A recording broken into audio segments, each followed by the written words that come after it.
whatever you wind up doing is exactly what you should be doing. And I have not behaved one single day of my life. Not one day of my life have I behaved, and I am fine. I need your help. I can't tell you what it is. You can never ask me about it later, and we're gonna hurt some people. Whose car are we gonna take?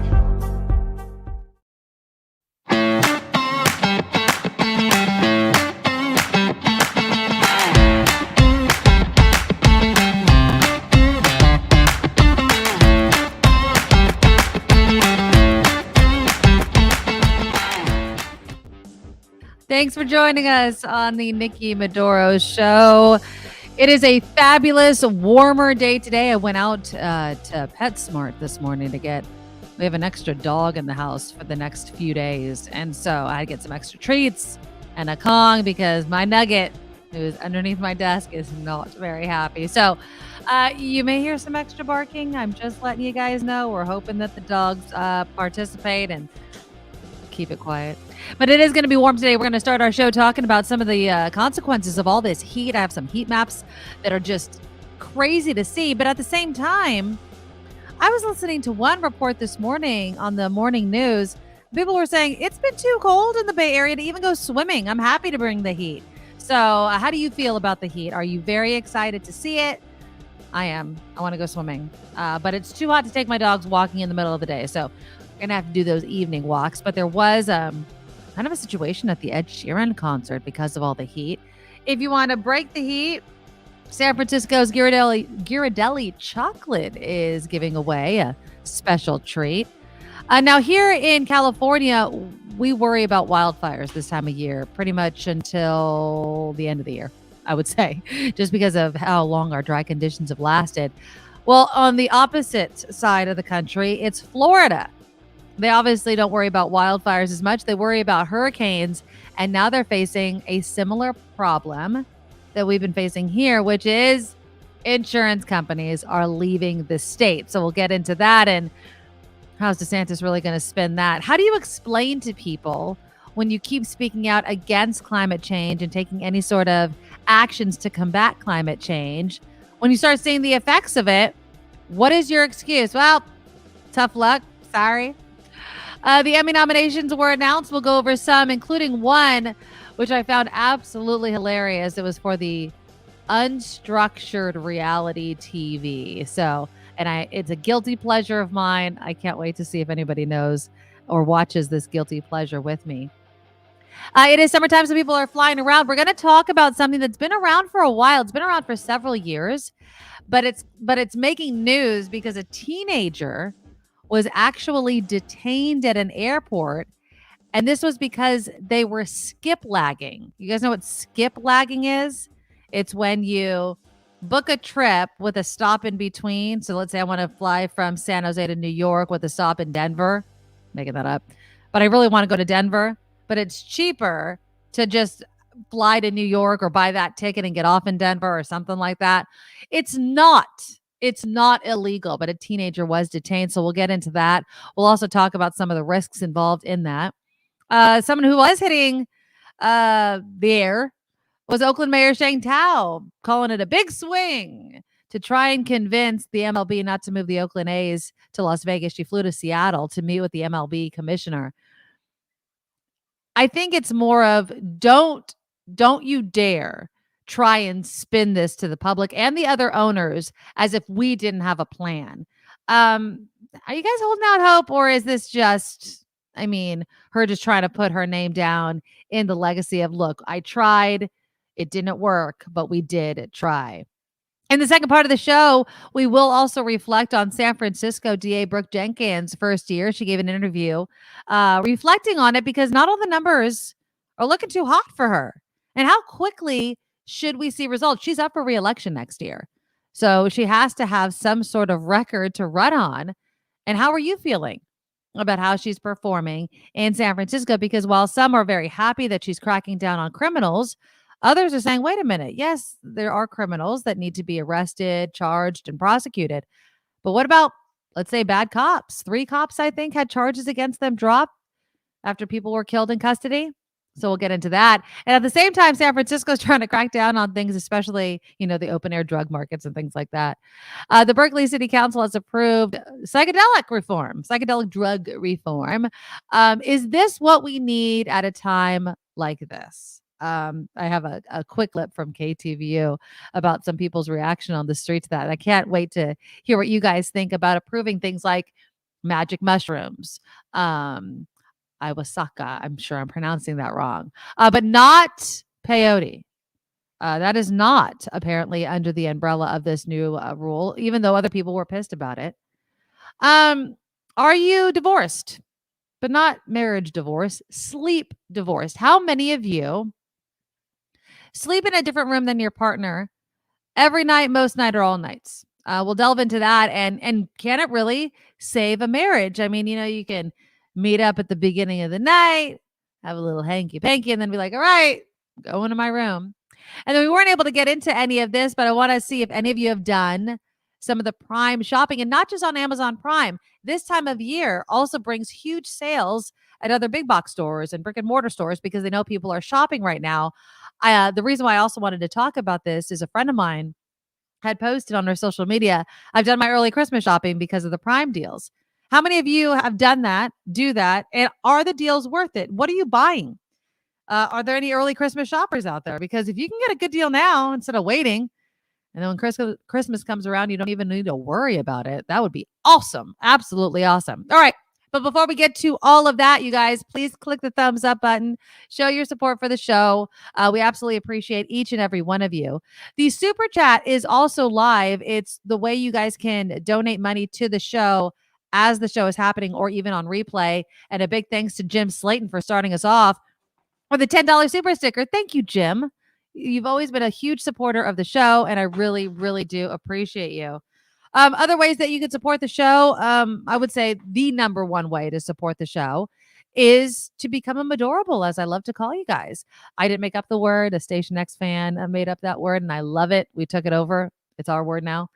Go to thenikkimedoroshow.com, and there's a Patreon link there. And you can donate any amount you want to see the show, all month long. It's a one-time donation every single month. So whatever you think you could afford, I kind of call it a monthly tip. And we appreciate it. The money goes to me and to Kim. And it's the way that we can keep this show going and making it a daily show. I know that I have my job up in San Francisco, as well as doing this show, and Kim steps in, and she does that because we're able to financially support this show. There's PayPal as well. The Nikki Medoro Show at gmail.com is the email there. And of course, there's merch. Go check out the shop, the NikkiMedoroShop.com. If you haven't been there for a while, go check it out. See if you want to get some merch. And if you buy some merchandise, please take a picture and email it to me, because sometimes I don't get the notifications right away from the shop. And so email it to me, the NikkiMedoroShow at gmail.com, because that's the quickest way to reach me. And hopefully it doesn't get lost in spam or whatever. But let me know that you purchased something and send me a picture, and we'll do it, and we'll give you some love, and I'll give you some love because I appreciate each and every one of you. And yes, Kim will be here as soon as she is finished with her gig over on Mark Thompson's show. So it is hot. How much, or how hot, let me say, how hot is too hot for you? I like it hot. My sister-in-law and my goddaughter / niece is in town, and they leave on Friday. And my niece is so cute. She's adorable. She's like, I never want to go back. It is so hot in Arizona. It is so hot. It is hot. It is extremely hot. I have a couple of pictures. And, you choose to live where you choose to live. Now, this is the United States. I mean, temperatures over 100, I think. Let me look it up on my phone, because I always have my brother's town on my phone. So right now, he lives in Queen Creek, Arizona. It's 104. It's going to get up to 108. And they say there's 50% of the town's going to get some rain and thunder today. So, humidity is off the chart. 111 tomorrow, 114, 116. Yeah, 116 on Saturday and Monday. Sunday will be a cooler 115. No, thank you. When it's like 1-1, that's too hot for me. 100 degrees is hot. I'm not going to say that it's not hot. 90 degrees is hot. But I will say, if I can cool down, if there's a pool, if there's water, if there's something like that, hands down, 100%, I love it hot. David, mid 80s. See, I like mid 80s. Mid 80s is I'm going in the pool. If it's mid 70s, I'll sit by the pool. I'll maybe put my feet in. It needs to be hot. No, I'm not going to give up my job, SF Tesla, as a weathercaster. I have plenty of people that could do that for me. But yeah, Chris likes it between 60 and 80. 60 and 80, okay. You know, I like it a little. I like it more towards 80 than 60. 60 is cold to me.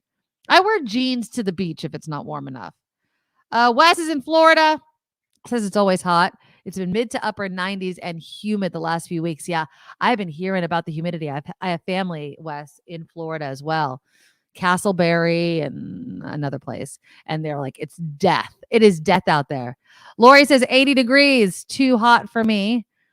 Yeah, and if you like it hot, Phoenix is for you. Not for me or my husband, because he works outside. And so when you work outside, you sure as hell don't want it to be that hot. 95 is Chris's limit. 80 outside is see, I like 80. Anything in the 80s, even 89. Once you hit 90, Greg says it. Anything over 90 totally sucks. It starts getting to be like, okay, I need to be in the water. My sister-in-law just came to pick up my daughter, and they're going to go swimming all day today, which is going to be nice. Yeah, it's, and of course, thank you, Karen. Always 80 degrees on Hawaiian Island every day with a breeze, a big relief after California. There's another map. So these are the temperatures on Saturday, I think is going to be the hottest day. 92 in San Jose. That's a nice summer day for me. I'll go to the pool, put on a lot of sunblock and a big hat, and I'll relax. But once you start hitting those inland areas, right? Antioch 107, 106 in Fairfield. I don't think so. But look, San Francisco, Half Moon Bay, those are the places to chill out if you like it cool. 65 in Half Moon Bay. My God. 69 in San Francisco. You want it hot in San Francisco, you have to go to San Francisco in October because that is the perfect time to visit.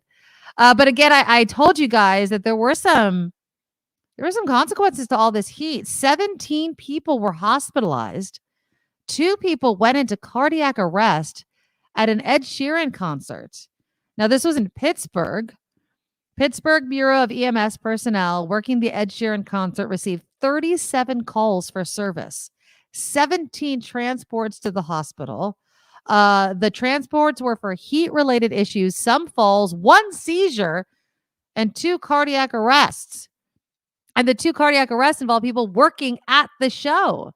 A paramedic leaving the concert went into cardiac arrest, and an employee dismantling the stage also suffered cardiac arrest. Obviously, spending too much time outdoors can cause someone to experience heat stroke. Look, if you're outside and you are no longer sweating, you are in trouble. You're in absolute trouble. And of course, don't leave your pets in the car. Don't leave your kids in the car. If you're going to take, I mentioned this, if you're going to take a dog for a walk, put your hand on that cement. See how long you can handle it. And if you can't, then just wait until the early morning or the evenings because it's way too hot. Now, if you want to go somewhere again, it's cooler in San Francisco. The original Ghirardelli ice cream and chocolate shop at Ghirardelli Square is reopening tomorrow. And so they are giving away free hot fudge sundaes to the first 171 guests in line. I guess this is a reference to the company's 171 years in San Francisco. Yeah, it opened in 1966. And it was the first location to focus on ice cream sundaes. I know this is probably blasphemous. I don't think I've ever had a Ghirardelli sundae. Let's welcome our friend Kim McAllister to the show. Have you ever been to Ghirardelli Square and had an ice cream sundae? Oh, yeah. I've been to Ghirardelli Square. I know I've been inside. I probably bought chocolate, but I don't think I've ever. You got to get the chocolate sundae. Got to get a little seat, sit in there, ambiance, old San Francisco. Absolutely. I love going to ice cream shops and getting a nice sundae. What is your favorite thing to get at an ice cream shop? Okay, including flavors. There's this ice cream store in Petaluma, everything handmade. Okay. And it used to be called Lala's. Now it's called Angela's. I think Lala was a take on Angela. But they changed it to Angela's. But they have this grasshopper sundae. Ooh. And I had it when I was pregnant with I forget which kid, but I'm telling you, it was like it's Is that like remained mint chocolate chip? it's Is that what mint that is? chocolate and like chocolate syrup and Ooh. whatever they do to that ice cream at Angela's, I'm telling you. Yeah. So good. Hands down. I like now if I'm gonna go, to a chain like Baskin and Robbins or something, they Mhm. have like it's a banana split, but it's not. I forget. I'm brain farting on the exact name, but it has like slices of banana in a sundae. It's Oh. real. I like bananas plain or in ice cream. Other than that, I don't like banana flavor that much. But I took my son and my niece out for frozen yogurt yesterday, and they had cheesecake frozen yogurt, which is pretty good. See, yeah, that looks delicious. Doesn't it? That's the Ghirardelli sundae. That looks so good. Ricky likes Yeah. chocolate. Says Fenton's is better. I have haven't not been been to to a Fenton's in a long Fenton's. time. I I think think I've that's been an to a East Bay Fenton's. thing, right? East Bay? Is it not in Santa Cruz? Am I not thinking that Fenton's is not in Santa Cruz? Maybe I'm thinking of a I think different place. Fenton's was in Oakland, and there might be one in Sacramento, but I don't know. Yeah, Look it up. I I'll look just it up love while you're ice talking. cream. Perfect. Yeah, I mean, as far as ice cream flavors, my daughter is a straight up vanilla ice cream person. She likes vanilla, vanilla bean, French vanilla, whatever, but she likes the vanilla ice cream. My son is hands down 100% cookies and cream. Cookies and cream, cookies and cream, cookie. Although when I took him yesterday, he tried like some of the other flavors. They had like this rocket pop flavor. Oh, Mary Ann's. Is that what I'm thinking of? I might be thinking of Mary Ann's, Kevin, in Santa Cruz. Fenton's is on Piedmont Avenue and also Monte Vista Avenue. There's two of them. They're both in the East Bay, I think. Okay. So Yeah. I think I am thinking of Mary Ann's, yeah, in Santa Cruz. Ice cream. And I'm not a huge ice cream person. I can have ice cream and then months and months and months can go by. And so I had frozen yogurt yesterday. I got the cheesecake and then I got mango. And I got a bunch of almonds and peanuts on it. It was so good. Oh, there you go. Fenton's. There used to be, some of my South Bay listeners, viewers, there used to be this ice cream shop in the Prune Yard. Anybody remember what it was? I used to go there all the time, and they would make these massive, massive sundaes. And it was so good, but I cannot for the life of me. And it's not there anymore. I know hands down it is not there, but it was in the Prune Yard. I want to say it used to be next to where the movie theater is now.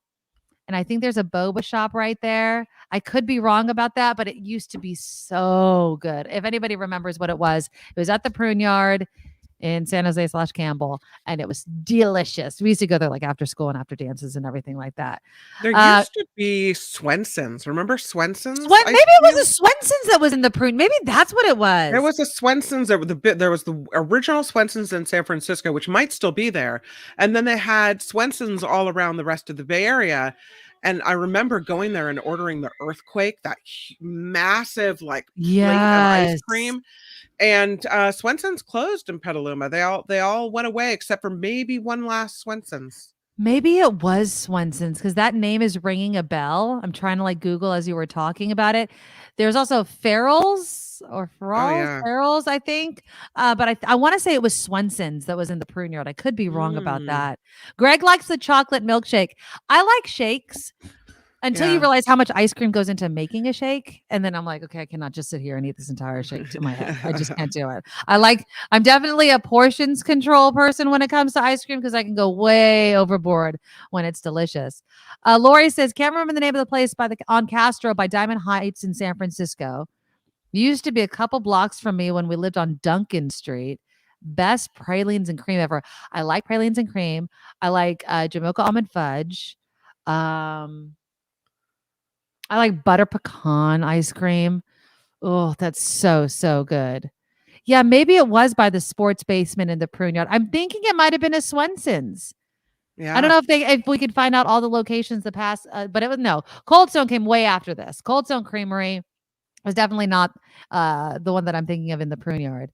But yeah, I'm thinking it might have been. It was so good. They have the Swenson's Coit Tower, the Gold Rush, the Hot Fudge Bonanza Split. Oh, I might need to get some ice cream. I think I'll save There's that for my the Friday Earthquake. food. That's what I'm talking about. Yeah, I love Harry. Remember the Earthquake? I mean, this thing. It's like you had to have 6 people at the table, and that's why I think it was Swenson's. I think so because you would just share it with everybody at your table. Yeah. Harry says ice cream portion control the entire container. My son would completely agree with you. And I Starbucks mean, coffee ice cream. That sounds they yummy. put everything on it. They have 8 scoops of ice cream and chocolate fudge, hot fudge, butterscotch, hot caramel, strawberry, pineapple jam, marshmallow Ooh. cream, almonds, whipped cream, cherries. Like whatever is back there, they're just Yeah, they pouring it throw on. it into it. It's Yeah. all a mishmash. There you go. David says it was definitely Swenson's. Okay, good. I was once she said the word Swenson's, I was like, I think that's it. And I think remember that's the those one that old was in the lamps they Brewing had Yard. that said Yes, Swenson's and the exactly. It red, was fancy, kinda. That's why we would Yeah. go after a dance. We're all decked out, and we would go sit in those booths and have a gigantic ice cream sundae. Yeah. So so again, I announced this today because it's tomorrow. If you want a free ice cream sundae from Ghirardelli Chocolate in San Francisco, it's happening tomorrow, but you have to be one of the first 171 people inside. Now, I don't know how long that takes to reach that number, but you have to go to San Francisco and do it. So, and it's not going to be hot in San Francisco, but you can take it. I don't know. I have something applicable because you're talking about getting free food. Oh, yes, please. Also I love tomorrow, free a little food. heads up for tomorrow that tomorrow is National French Fry Day. Ooh, And okay. in honor of French Fry Day, it looks like a lot of fast food chains are offering free fries. McDonald's giving away free fries of any size Thursday through its app. Participating locations can't beat free. Other major fast food chains like Wendy's, Smashburger, White Castle supplying the fries for free with any purchase. Wendy's is keeping the potato party going through the weekend through its app as well. So right. So you have to download the opportunities app. That's how they get you. Get your free fries. I do have the Yeah. McDonald's app on my phone, though. I know. Should be ashamed. I love McDonald's French fries, hands down. If we're going to talk about the best fast food Yeah. French fries, it is McDonald's. Whatever unnatural thing they do to them It's does make them delicious. the best. It is. Yeah. It's the best. Yeah. I've never, unless it's cold, right? I've never had a bad McDonald's French fry. I know, no fast food, Ricky, no fast food, but we're talking about ice cream. Let's talk about French fries. Dip your French fries in your ice cream, which is something that everybody loves to do. Just on that note as well, have you seen the other viral thing to do that mixes potato and ice cream? Taking 2 McDonald's hash browns Okay. and putting the cookies and cream McFlurry in between it That's and eating wrong. it. It's the same. People are saying it's the same as dipping your fries in ice cream. It's potato, salt, and ice cream. And people are saying it's this new sandwich that is so good. So just letting you guys know if Oh you're my gonna God. you take advantage. Although hash browns apparently are hella expensive now compared to everything else on the menu. So but yeah, that's the new viral kind of treat that's been going around this summer. Okay, so it's hot. What are you laughing about? I just the image of an Oreo McFlurry between 2 hash browns. Okay, do you want Yeah. it actually isn't bad. Hash browns McFlurry. I'm going to show you the picture. It is really, really good. Here it is. Hold on. Let me see if I can show this to you. Okay, this is this chick that's doing it. I just want the picture, damn it. I don't want Like, the is it not TikTok. fattening enough by itself? Do we have to find other ways to Yes, really we just always have to be. Oh, here we go. bring This is it perfect. bring it This in is for perfect. the kill? Let me just share my screen so I don't have to save the darn picture. Here we go. This is what it looks like. It doesn't look bad. There we go. no. There we go. Mm-mm. No? Anybody try it? Would anybody eat that? Ricky agrees with you. No. No. No. I think that looks wholly unappetizing. I would take a bite. I don't know if I'd finish the whole entire thing, but I would definitely take a bite of that. Absolutely. I would have no shame in it whatsoever. It's delicious. I mean, French fries and ice cream is delicious in my opinion. Yeah. So there we go. Oh, and Lori says, I didn't know Ghirardelli made ice cream. Never heard of it. Is the sundae Yeah. their ice cream or their chocolate syrup over somebody else's ice cream? I don't know the answer to that. Do you know? They have their own chocolate syrup. I believe they make their own. I think they make their own ice cream. I'm not exactly sure, but all the chocolatey stuff is theirs. I know that. And you Yeah, can obviously. also, when you're in the store, you can buy the little bags of their chocolate and stuff too. Right. And that's what And I've done, like on a touristy type of thing. And if you've ever been in the grocery store, you can buy, instead of Hershey's syrup, chocolate syrup, you can buy Ghirardelli's syrup as well. Oh, nice. Yeah. Well, okay. So we were talking about the heat and beating the heat. And I was saying earlier, Kim, that we worry about wildfires, although we've kind of, so far this summer, avoided any major fires because it stayed so cool. Obviously the Knocking on all water. the wood I can Yeah, possibly knock exactly. on. Now obviously the water is still going to come down. We're still seeing like Tulare Lake and all these places are going to be inundated, and it's going to take a while. But across the way on the other side of the country, Florida is facing a similar problem, but not with wildfires. They get hurricanes. And now the fourth insurance company, Farmers Insurance, is no longer going to be insuring people in Florida. On Tuesday, Farmers Insurance informed the state it was dropping home, auto, and umbrella policies across Florida, potentially affecting tens of thousands of people. It's the fourth company, like I mentioned, to leave. They cite the rising risks from hurricanes. Now, here in California, we have wildfires, but in my opinion, are trying to do whatever we can to inform people about climate change, what they can do to reduce the risk of climate change and what have you. Now, how do you think people in Florida feel when their governor is talking crap about climate change, not believing in it, not promoting, more environmentally friendly energies and what have you, and a reduction of fossil fuels, and yet they're still seeing more and more hurricanes? Now, Chris says hurricanes have been very low in the past 20 years. They have been stronger. From what I understand from every year that we go through hurricane season, that a lot of these hurricanes they're generating so much more power as they, spin across the ocean and then hit the land, that it's causing so much more destruction. So I don't believe you're actually right, Chris. I think that they are causing a lot of damage. And on a side note, if you just would stop building in some of these areas that continually get flooded by hurricanes, that would help. I mean, here in California, we should be using more of the marshlands, right? We need to stop building in areas that are meant to flood, that are supposed to mitigate some of these things. But since we fight against Mother Nature and then we experience something like man-made climate change, you're going to start to realize that, one, you can't live everywhere, and two, you can't live everywhere because the insurance companies are moving out. Right. So, yeah. Karen says, hard to understand how Floridians can't see what's going on and inform DeSantis, like, kick him out. Nah, that's not going to happen. I think that he has them hook, line, and sinker. Oh, Chris went through Hurricane Andrew, said it was a hell of a ride. Wes says Daytona had immense damage last year. They cannot rebuild in some places because the land washed away. Yeah, whenever I watch these HGTV or TLC shows about, beachfront property, Right. Where are all these properties that are affordable? Just guess. In areas that are very prone to flooding and a hurricane. It's really cheap to buy a beachfront house here. Wonder why. No crap. It's just, I really, and again, I talk about this as we talk about the rising cost of housing. Environmental migration is going to happen. People can no longer live there. So they're either going to move more inland in their own state, or they're going to move to other states and drive up the cost of housing there. We can't live everywhere. We have a lot of people. I was in the car with my son. I don't know what we were talking about, but we were talking about all the people and housing. Oh, I love my son. He was bringing up homelessness. I think he was listening to the show from his room when we were talking about it the other day. And he's like, I don't know what the answer is to homelessness. And then he's like, well, maybe we could just get some really bad areas, and then we could kind of fix them up enough so people can live on them. And then all the homeless people can live there.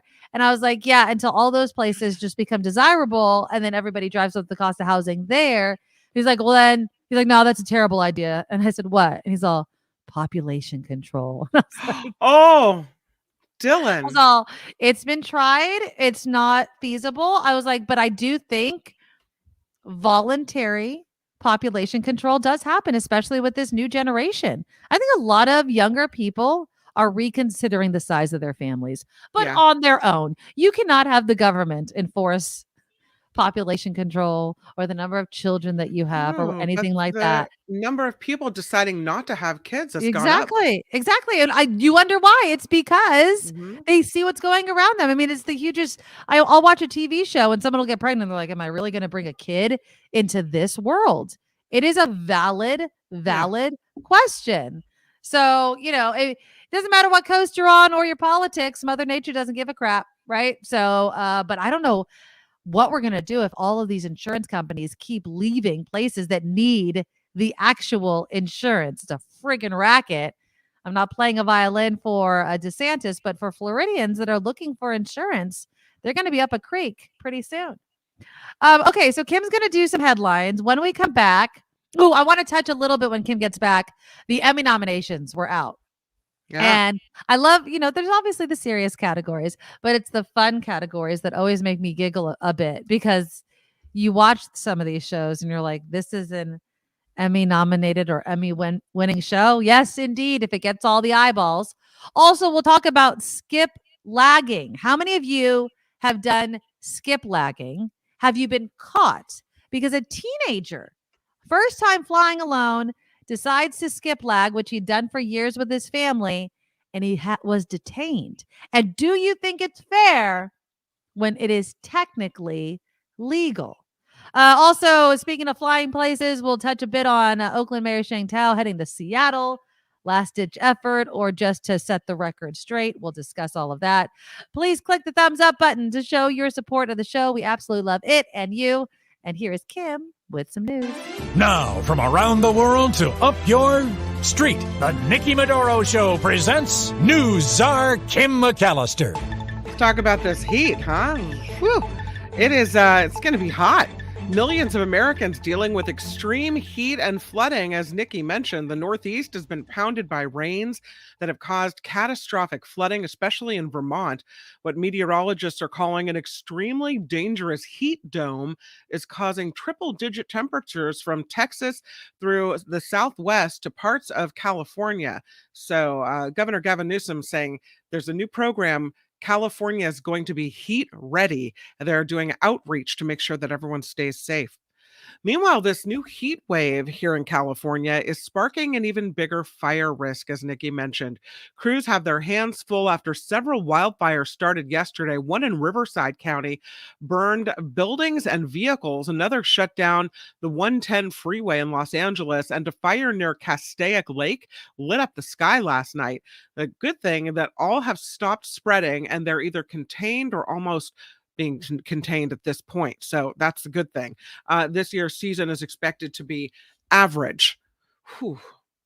FBI Director Christopher Wray is defending the agency against allegations by House Republicans. Here's a picture of Christopher Wray. Testifying before the House Judiciary Committee, Wray said the agency is comprised of patriots, professionals, and dedicated public servants. House Republicans, though, have accused the agency of being weaponized against conservatives, including former President Trump. And that is why he is on the hot seat. U.S. officials are investigating a hacking effort linked to China. The CNN is reporting the State Department was one of two executive branch agencies whose email accounts were hacked. Investigators say the hacking started in mid-May. Elon Musk wants to understand the true nature of the universe, and so he has a brand new company he's announced today.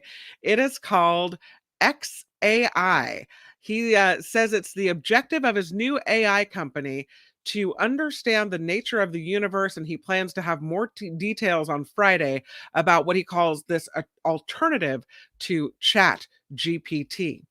Speaking of Mr. Musk, let's talk about the Twitter, because Twitter is being hit with a lawsuit from former employees who claim they did not receive severance pay. Those suing the social media giant are part of terminations that happened after Elon Musk bought Twitter last year. The former workers are wanting $500 million collectively in damages, as well as an order for Twitter to abide by all terms of a promised severance plan by paying all terminated employees what they are owed. Twitter let go about 80% of its workforce following Musk's takeover. Twitter also facing a number of other lawsuits over severance pay, bonuses, and layoffs that allegedly targeted women and workers with disabilities. You can't do that. It's a horrible accident in Illinois. This one involved a Greyhound bus crash. It's claimed 3 lives, left another 14 people seriously injured. Illinois State Police say the crash happened early this morning on the I-70 exit ramp at a rest area near St. Louis. Police have not said what caused that crash. And lastly, there is a fake dentist in Michigan busted. This fake dentist apparently has been running his own little shop of horrors in his basement. Zayed Al-Badour was arrested for the shooting death of a 28-year-old patient that he feared would report his fake practice to the police. Investigators are trying to figure out how a basement dentist clinic could go unnoticed for years. Why are you going down into a basement to go get your teeth cleaned? I'm not going there. No, I no, mean, the no. minute I had to go downstairs down into like a basement, I'd be like, no, the dentist is scary enough. No, thank Definitely you. scary enough. No, I'm thank out. you. No, thank you. And he allegedly shot this patient who was like, posing some questions. Maybe the guy asked, "Can I see your license? Like, is this a real Right, is this a exactly. real dentist?" Yeah, guy gets shot, and now police are saying, how in the world could you have this dental basement shop going on for this long? Ooh. Oh my goodness. Oh my goodness. All right. Well, I'm Yeah. glad they caught him because that's I'm scary. Kim, and it's the Nikki Medoro Show. Thank you, Woo! Kim. Thank you, Kim. All right, so the Emmy nominations were announced today. I always like to go over the list to see, what did I watch? What didn't I watch? Yeah. What should I watch? Those sorts of things. So let's see. Let's go through some of these. The best drama series. Andor, didn't watch. Better Call Saul, I did watch. The Crown, I did not watch. Oh, so good. And that's about what? The Queen or whatever? History of Queen Elizabeth. Yeah, the Queen Elizabeth. I think I watched like the first season, but I'm assuming that this is the latest season that they're being nominated for. House of the Dragon, I did watch. I liked that. The Last of Us, we loved that, Kim. Yeah, we did. Succession, You sucked me into that one. Succession, loved it. The White Lotus, I loved it, and Yellow Yeah. Jacket. So I think the only thing I didn't really watch was Andor and The Crown. I don't know if I'm going to put What's that on the Andor? list. Andor, I don't know. Andor's on Disney Plus. I'm sure Oh. that I'm sure have to that look Tim it up. Seegas. So Andor is the story of rebel spy Cassian Andor's formative years of rebellion and his difficult missions for the cause. I don't know. Oh, it's a Star Wars related thing. Oh, I wonder if my husband watched it. He probably watched that. Yeah. Who do I like? Andor, also known as Star Wars Andor, is an American science fiction action adventure limited series on Disney Plus. It's the Okay, fourth perfect. live action series in the Star Wars franchise. Okay. Okay. Let's see. Best actor in drama. Jeff Bridges for The Old Man. Brian Cox in Succession. I loved him in that. Kieran Culkin also got it Best Actor in a Drama Series for Succession, and I would give it to actually him.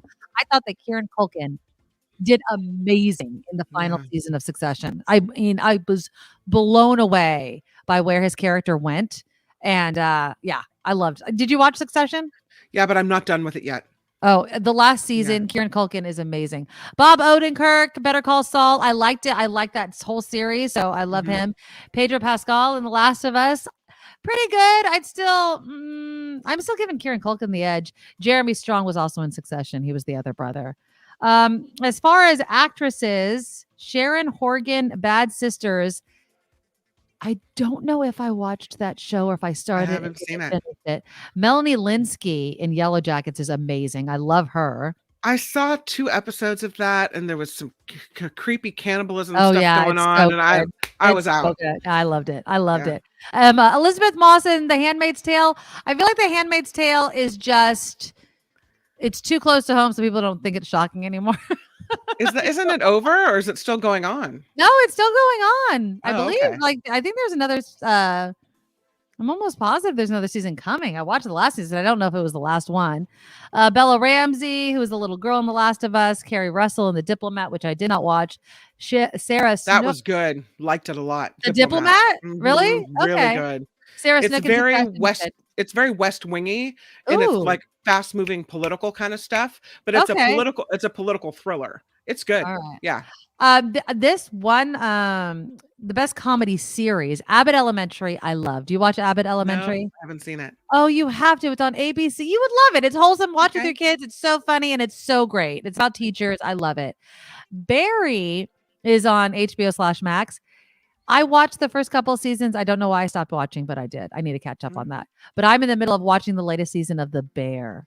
Anybody watch The Bear with Jeremy Allen White? Hold on, I'll show you. I think I pulled a picture. What's it about? So Jeremy Allen White, it's in its second season, part 2 is what they call it. And he's a chef. And the first season is about him trying to keep this restaurant that I'm assuming it's his brother / best friend, whatever, owned. Here he is, Jeremy Allen White. Outstanding lead actor in a comedy series. I found it funny, no pun intended, that they consider The Bear a comedy. There definitely are comedic moments in it. I thought it was more of a drama, or I do think it's more of a drama, but some of the one-liners are awesome. But definitely watch The Bear if you haven't seen it, because that's top of my list. Jury Duty. I watched that on Amazon Freevee. Have you seen Jury Duty?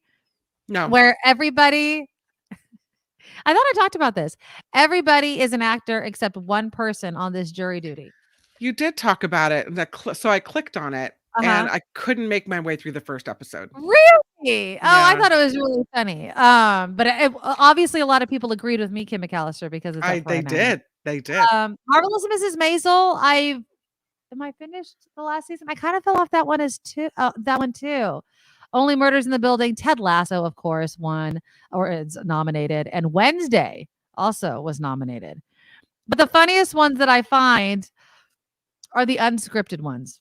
So let me go down to this list. Because, best talk show, Daily Show with Trevor Noah, Jimmy Kimmel Live, Seth Meyers, Stephen Colbert, or Jon Stewart. Who would you choose? What's the first one you said? Trevor Noah, the Daily Show with Trevor Noah. That one, yeah. That's the only one I really watched. I watched some Jimmy Kimmel. I like Jimmy Kimmel as well, so I'd give it a toss-up between those two. Best reality competition, Amazing Race, RuPaul's Drag Race. How many of you think they're not going to give it to Drag Race because of politics right now? Survivor, Top Chef, or The Voice? Which would you choose? Ooh, I really like some Amazing Race. I get into it. I also like Survivor a lot. So I love Survivor. And I love Top Chef because I love all the cooking shows. So yeah, Top Chef is good too. I think I'm going to go Survivor, though. I don't care what you say. Every single time they do stuff on that show, I'm like totally captivated. Sometimes I wish that the challenges would be different. They do bring back a lot of the old ones. Yeah. Well, you can go all the way back to the beginning of that show when they used to actually make the people survive a little bit more. Now they give them rice. They're still hungry, but you had to like. So they're like, we're going to get sued if we. Oh, we lost Kim for a second. You're frozen. Oh, there you go. Okay. I don't know. Am I still frozen? I look okay. No, you look okay. I lost your sound for a second there for I'm sorry. last thing that you said. But the structured reality program, Antiques Roadshow, Diners, Drive-ins and Dives, Love is Blind, Queer Eye, and Shark Tank. The only one I sometimes tune into is Antiques Roadshow, and that's few and far between. Yeah. Diners, Triple D, Diners, Drive-ins and Dives, and then Shark Tank. Yeah. Love is Blind. I tried to watch it, and I definitely don't watch Queer Eye. I got over that when it was. But it's the unstructured reality program that was cracking me up. Indian Matchmaking. Did you ever see that? Love it. As a matter of fact, Mark Thompson told me, Courtney says you need to watch the show. And so I did. And I was sucked into that first season. I haven't watched the newest season. The second season, I started it.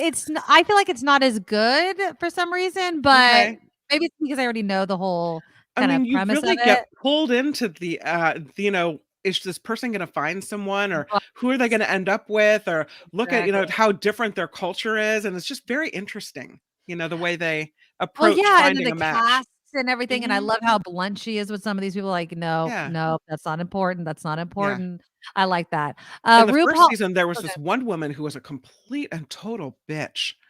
Oh, yes, I remember her. I don't think she ended up with anybody, did she? How is she going to find someone? Like, just someone needs to tell her she needs to chill, man. Yes, it's good. You're not going to get anybody like that. No. I want to say, I don't know if that exact person made a cameo, but I think that there's definitely somebody in this season. Yeah, that's kind of a thorn in the side of the matchmaker. So I gotta finish that. There's RuPaul's Drag Race Untucked on MTV. Selling Sunset, another guilty pleasure of mine. I've watched. It's basically just selling real estate in Sunset Beach in that area in Southern California. Look inside the fancy houses, right? I like to look at the fancy houses, and then of course it's the relationships between the realtors or whatever. But the amount of money, the thing that always blows me away is the commissions that these places make. It's the Oppenheimer Group, I think is what it's called. Welcome to Wrexham, which was Ryan Reynolds and the other guys' soccer team. Remember, they bought it. Yeah. And they did this whole reality TV. But the biggest guilty pleasure is Vanderpump Rules, for the very first time, has been nominated for the Emmy. And the only reason they've done it is because of, you don't watch that show? Do you know what Scandival is? No. Anybody watch Vanderpump? I do not. I'm not a regular watcher of Vanderpump Rules. I am a regular reader of crap. Okay. And so there was this huge drama, and I had dipped in and out of it, but I don't watch it religiously. But there was this huge scandal where two of the main characters who had been together for like 8 years, right? The girl's best friend, who's also on the show, started sleeping with the boyfriend. I mean, it blew up. So they called it Scandival. It blew up the like legitimate businesses that these shows. Wow. It's a huge thing. The girl, the friend that cheated, is in like a mental hospital. She finally got released because of this whole entire thing. Yeah, it's really good. But apparently this whole Scandival, because the guy's name was Sandoval, Tom Sandoval, so they called it a Scandival. Stupid. But yeah, apparently all that led to an Emmy nomination.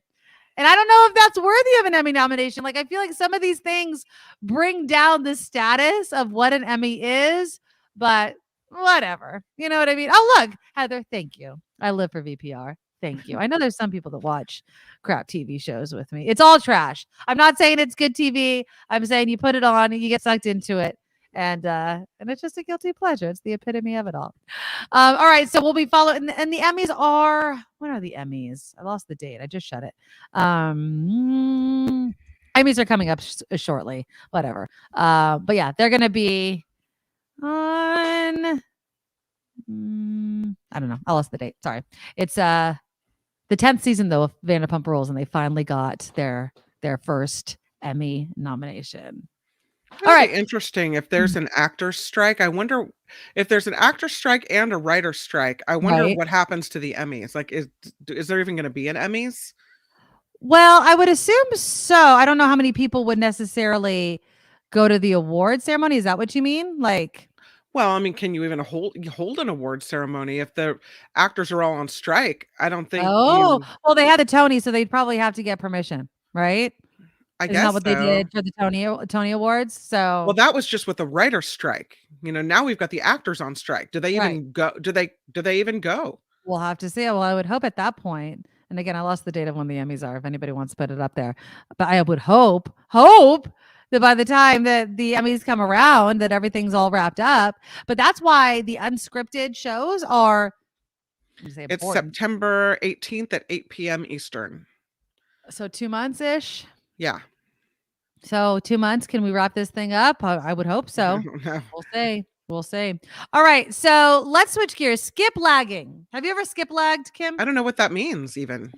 Skiplagging is when you want to go to Denver, but it's cheaper to just get a layover in Denver from the other flight, right? So I'm going to buy a ticket to New York with a layover in Denver, and it's cheaper than just buying a nonstop ticket to Denver. Okay. So when there's a layover, you just get off the plane. You just don't get on to continue on to New York, for instance. Oh, okay. Mm-hmm. So that's called skiplagging. And somebody, I forget who mentioned it earlier in the comments. There's an actual website. I apologize. Oh, what's going on at your house? You weren't here. I have a second dog in my house. Oh. Nugget is not happy. Uh-oh. Nugget wants to skip lag out of this freaking house right now. Oh, stop it. She's a chocolate lab. She is a gorgeous dog. Yeah. Gorgeous, but Nugget does not like our guest at all. So you're going to hear some squeaking. I can't. Are they fighting? Are they like messing around? Well, no. Josie's really good. She's a lab. She's the smartest dog ever. And I love my Nugget, and I'm not talking crap, Nuggie. Just stop. Hey, Josie. No. That's funny. So, but Nugget won't stop barking at her. And so he's not, but this morning's been better. Yesterday was awful. Overnight I'm exhausted, was terrible. It was like I had babies. She's gorgeous. Who's dog? It's my friend. It's my best friend who's out of town who needs a little bit of help. So I'm, and she knows that I don't like to, because you guys know that I'm an apathetic animal lover. She's like, you could say no, but I need to socialize my dog, so I said yes. So anyways, that's the backstory of the noise that's happening behind me. Okay, so Skiplagging is a website. It was designed, this guy designed it, I want to say in 2014, maybe a little bit before it, designed a website, or actually in 2014, United Airlines and Orbit sued the website for being illegal. They said that it intentionally and maliciously interferes with airline contracts and business relations. Okay. But it is technically legal.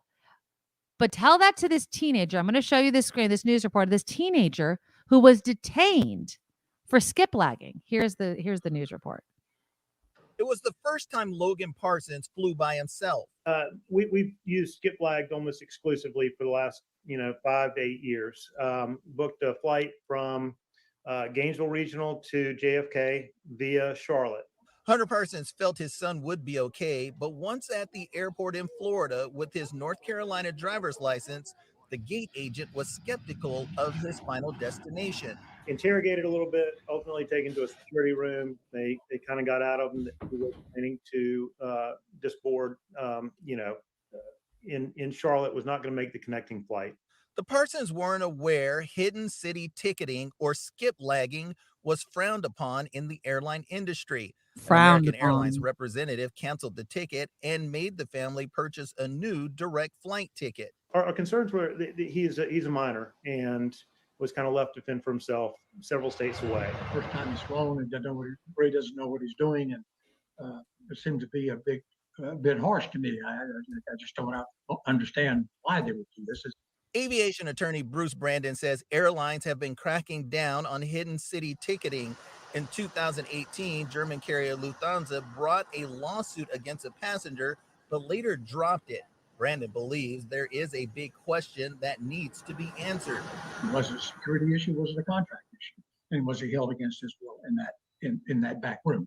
American Airlines sent a statement to Queen City News saying purchasing a ticket without intending to fly all flights to gain lower fees, hidden city ticketing, is a violation of American Airlines terms and conditions and is outlined in our conditions of carriage online. Our customer relations team has been in touch with the customer to learn more about their experience.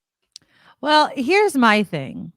They throw out their contract and all sorts of crap, but it doesn't stop them. And somebody had mentioned it earlier, doesn't stop them from overbooking flights all the freaking time. We saw that not too long ago, and especially during the holidays too. They overbook the flights. They know they don't have enough staff. They blame it on the FAA or the flight. I'm totally, the people that direct the flights and the staffing there. Air traffic control. Thank you. Air traffic control. Oh, there's not enough air traffic controllers. Well, if you know that there's not enough air traffic controllers, don't have so many flights. Oh no, but that would hurt their bottom line. And then they keep racking up all these hidden fees and all kinds of crap. And then they get mad at somebody for trying to get around it this way. And it's not fair. So like, for instance, if you're looking to fly from Las Vegas to Charlotte, North Carolina, the flight costs $500. But a flight from Las Vegas to Washington, D.C. with a layover in Charlotte only costs $300. It's not illegal. Why wouldn't you do it? It's not illegal. And how dare they detain someone? You're showing off my room. Do you want to say hi? That should be illegal to detain someone for that, I think. Come here. She wants to say hi. Can you see her? Oh, I can see at the top of her. Oh, wow. What's her name? Josie. Say hi, Josie. Josie. She's so cute. She's a really smart. If you're ever thinking about getting a dog, labs are, especially this lab. She's like, I guess her line is really good. No, I messed up my camera. Her line is really, really good, and so like, she's an expensive ass dog. Let's just say she's not a shelter pup. Yeah. No, this is not a shelter dog. This was, I think they got her. They drove to get her. I think Sacramento. No, I don't know where they flew. They went. They got this dog. But chocolate lab, very smart, definitely breeding. Anyway, everyone says hi. Can you leave me alone now? Okay. But yeah, I think that with the price of airline tickets, everyone is trying to find a way to get around all of these fares. And when they were sued, when the Skiplagging site was sued, it was found they lost their case. The case was dismissed on procedural grounds when a judge in Chicago ruled the court did not have jurisdiction. Skiplag now puts explicit warnings on its site that this type of ticketing is risky, adding the disclaimer, airlines don't like it when you miss flights to save money, so don't do it often. So anybody ever skip flights? I'm just, because my focus is the airline and their bottom line, right? Exactly. That's all they care about. They don't care that focus is my bottom line. Right. I mean, and if you can fly me to a location for a cheaper price, then why am I not going to take advantage of that? Because you're just gouging me for the other price. It's not like they don't take advantage of us all of the time. Every single time they overbook flights, every single time we're asking for people to volunteer to give up their seat. Well, why the hell did you sell so many damn tickets? Huh? Why did you do that, airlines? I've never tried Skiplagging at all, but I don't think I would say, I mean, Kim's making a good point right now. She said, if dad were so concerned about him flying as a minor, he would have gotten him a direct flight. Dad loves cash more than his kid.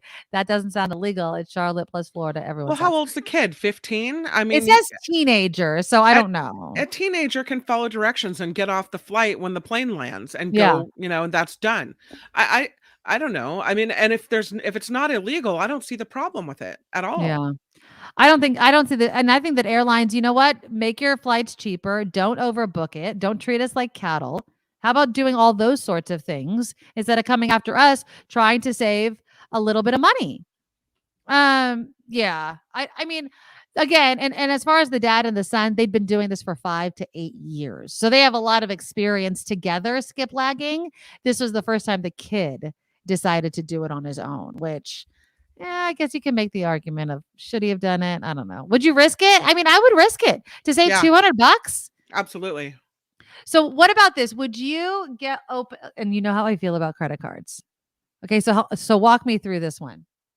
I'm on I'm on a Hawaiian Airlines on my way to Hawaii for my vacation. Okay. They are offering a Hawaiian Airlines credit card that when you sign up, you get 70,000 points automatically on your first purchase. And the purchase can be a pack of gum. Okay. It doesn't have to reach like $200 or anything like that. Okay. And they say that 70,000 points is enough for 2 round trip tickets from the West Coast.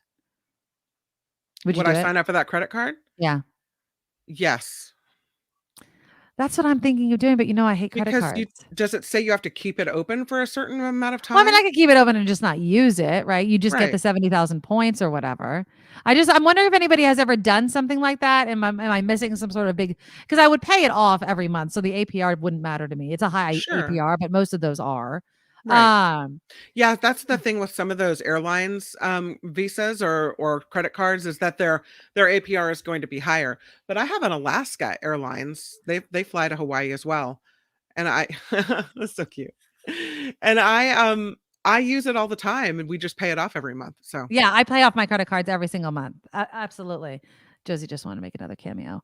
So I'm thinking about doing it because I'm going back next year for my parents' 50th wedding anniversary. And I'm like, if I can get both of my tickets, 2 tickets. And so, and then I was thinking I'll sign up and I'll have my husband sign up and then he'll get 70,000 points and I'll get 70,000 points. And then our whole family has our tickets. Can go. Right? Yeah. They might have a stipulation against that. You should check. I should check. But I mean, it's my credit card and his credit card, right? We each have our own credit cards. They might say like, if you're one per family, they might say something like that. Okay. I love you. I do. You're the most adorable dog ever, but you got to beat it now. I'm trying to do radio over here, dog. I swear to God. Jim says not worth it. Get a better travel card with points for any airline. Yeah, I'm not getting into the whole credit card game. I'm not going to fight it. I want a ticket to Hawaii. That's what I want. I want to get a ticket to Hawaii. So, it's 1 per household, Calvin says. And there is a $99 fee, so it would cost me $99 and a pack of gum. And somebody else had posted that now you're making me lose my train of thought, dog. Stop. You're gonna knock over my entire wall. Go lay down. Thank you. That's the thing about a big dog. They have powerful tails. Oh my God, he's gonna knock over my entire wall and even see my messy house. You can't have that happening. That would be awful. Josie, be cool. Okay. Yeah, I definitely want to investigate it, but if it's one per household, I don't know if it's worth it. Sit. Thank you. Okay. All right, Kim has some news coming up. I swear to God. I also want to touch on. I don't know if you have it in your news that the Oakland mayor went to Seattle. Do you have that in your news right now? I don't think I do. Okay, perfect. So then I'll talk about that when we come back after Kim's news. Also, San Francisco DA Brooke Jenkins is reflecting on her first year in office and admits there's challenges. Who would have thunk it was hard to fix problems just by replacing the DA? But she's like, we're going to crack down on open air drug markets and everything like that. At the same time, in Berkeley, they're like, you know what? Magic mushrooms, let's do it, people. Let's just do it. So how do you feel about kind of decriminalizing personal use? You can't be caught selling magic mushrooms or anything like that. But personal use, psychedelics, is this the road we should go down when we are actually trying to get a hold of the drug problem in the Bay Area? And I do want to touch on how many of you are having a divorce, but a sleep divorce, not a real divorce. Is it going to save your marriage if you do not sleep with your partner? And is anyone taking advantage of any good deals right now? It's Prime Deal Days, but that doesn't mean Prime is the only place where you're getting good deals. Somebody was posting on social media that they did their Christmas shopping. They're almost done now because they're taking advantage of the good deals right now. How many of you are doing it? What are the best deals you found? Or you're like, no, I'm not going to participate in this consumerism that's happening right now in America. Let me know. We'll talk about all of that right after Kim's news. Now, from around the world to up your street, the Nikki Medoro Show presents News Czar Kim McAllister. President Biden is assuring the president and other people of Ukraine that the country will always have NATO's support. President Biden speaking on the final day of a 2-day NATO summit in Lithuania. President Biden also met with Ukrainian President Zelensky directly earlier in the day. Viva Las Athletics. Major League Baseball Commissioner Rob Manfred confirming the Oakland Athletics. I have a picture here. Well, it's a picture of a former protest. The Oakland Athletics have submitted information to the league related to their relocation application to Las Vegas. The Nevada State Legislature approved a $380 million bill to help fund a 30,000-seat ballpark right on the Tropicana Hotel site, and that is right along the Vegas Strip. Going to the beach this summer? Maybe not. A report by the Environmental Protection Agency has alarming news about our nation's beaches. The EPA says half the beaches in the United States are contaminated with fecal matter, which can cause serious intestinal issues. It's believed about 90 million people are sickened by waterborne illnesses every year. Most incidents, though, go unreported. Poop at the beach. It's real, people. The sad news. I wish I had different news to report. This is out of the town where I live. His name is Hayden Klemenach. It was a 7-day search for him. He was hiking in Yosemite when he got down on all fours. It was a really hot day to lean down into a stream to get some water, fell into the water and was swept downstream. This 24-year-old man, Hayden Klemenach from Petaluma, was found dead at Yosemite National Park on Sunday. It took crews about a day to recover his body.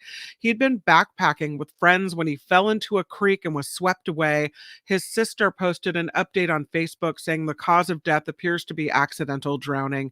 A memorial service now in the works for Hayden Klemenach, who, by the way, had gone to Santa Rosa Junior College, was a great baseball player, transferred to San Diego State, just graduated with a degree in business administration, so was on this hiking trip to Yosemite with a bunch of his buddies from college after graduation, and this happened. Really sad situation.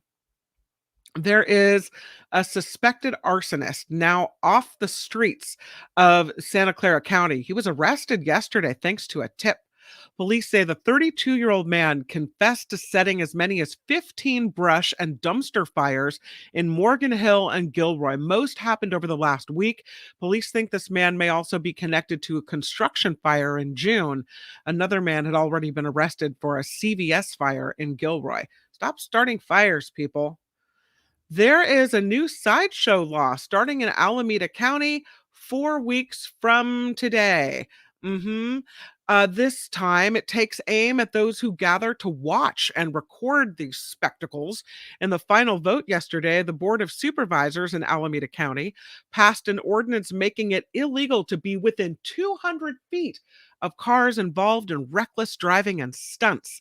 Spectators could face a misdemeanor charge and either a $1,000 fine or up to 6 months in jail just for standing around and watching it. See all those people in the background there?